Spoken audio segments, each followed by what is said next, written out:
The floor mats on the Tesla are extremely flimsy, in particular the footrest of the driver's side.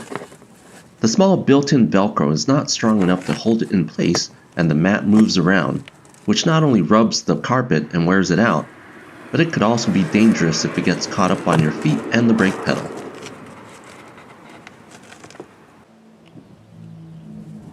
The solution is to add 2 inches of the hook Velcro to the middle of the footrest.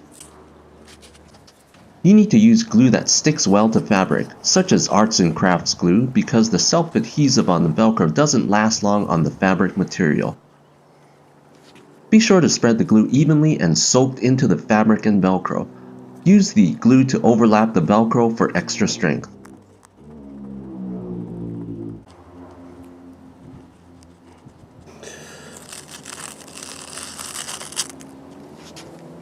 Let it dry before reinstalling. Like, share, and subscribe. Thank you for watching.